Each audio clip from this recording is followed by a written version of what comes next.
ನನ್ನ ಎಂಗೇಜ್ಮೆಂಟ್ ಟೈಮಲ್ಲಿ ನನಗಿನ್ನೂ ನೆನಪಿದೆ. ಅಂದರೆ ಆ ಘಟನೆ ದಾಖಲೆ ಮಾಡುವಂಥದ್ದು. ನಮ್ಮ ಅತ್ತೆಯವ್ರಿಗೆ ಅದು ಹೇಗೆ ಅನಂತಕುಮಾರ್ ಅವ್ರಿಗೂ ಒಂದು ಅಂದರೆ ಕಮಿಟ್ಮೆಂಟ್ ಆ್ಯಂಡ್ ಒಂದ್ರ ಬಗ್ಗೆ ದೃಢ ವಿಶ್ವಾಸ ಏನಿತ್ತು ಅದು ಅವ್ರಿಗೆ ತುಂಬ.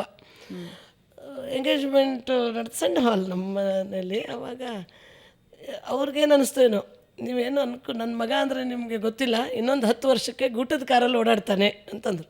ಅವಾಗ ಸ್ಕೂಟ್ರ್ ಇರಲಿಲ್ಲ ಅನಂತಕುಮಾರ್ ಅವ್ರ ಹತ್ರ. ನನಗೂ ನಗು ಬಂತು, ನಗು ಹಂಗಿಲ್ಲಲ್ಲ, ಇನ್ನು ನಾನೇ ನಕ್ರೆ, ಎಲ್ಲರಿಗೂ ಸ್ವಲ್ಪ ನಗು ಬಂತು, ಹೇಳೋ ಹಂಗಿಲ್ಲ. ಒಂದು 10 ವರ್ಷದಲ್ಲಿ ಗೂಟದ ಕಾರಲ್ಲಿ ಓಡಾಡ್ತಾನೆ.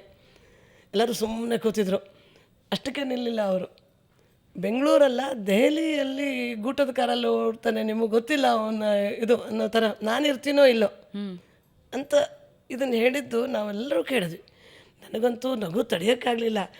ಎಲ್ಲಿ ಗೂಟದ ಕಾರು, ಎಲ್ಲಿ ಸರ್ಕಾರ ಬರುತ್ತೆ? ನಮ್ಮೊಂದು ವಿರೋಧ ಪಕ್ಷದ ಇದು, ಈಗ ಒಬ್ಬರು MLA ಇದ್ದಾಗ ಯಾವ ಸರ್ಕಾರ? ಕೇಂದ್ರದಲ್ಲಿ 2 MP, ರಾಜ್ಯದಲ್ಲಿ 1 MLA.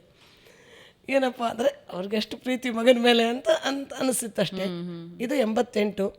98 ಮೇಯಲ್ಲಿ ಅನಂತಕುಮಾರ್ ಅವರು ರಾಷ್ಟ್ರಪತಿ ಭವನದಿಂದ ಗುಟ್ಟದ ಕಾರಲ್ಲಿ ಬಂದ್ವಿ. ನಾನು ಇದ್ದೆ.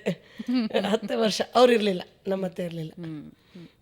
ಭಾಳ ಪ್ರಬಲ ಇಚ್ಛಾಶಕ್ತಿ ಯಾಕೆಂದ್ರೆ ಮತ್ತು ಯಾವಾಗಲೂ ಹೇಳೋರು, ನನ್ನ ಮಗ ಮಂತ್ರಿ ಆಗ್ತಾನೆ.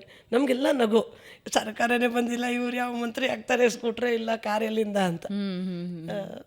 ಸೊ ಹೀಗೆ ನಮ್ಮ ಮನೆ ಮತ್ತು ಅವ್ರ ಮನೇಲಿ ಅವರು ನಮ್ಮ ಅತ್ತೆಯವ್ರಿಗೆ ರಾಜಕಾರಣದ ಬಗ್ಗೆ ಇವೆಲ್ಲ ವಿಷಯಗಳು ಅಥವಾ ಆ ಥರದ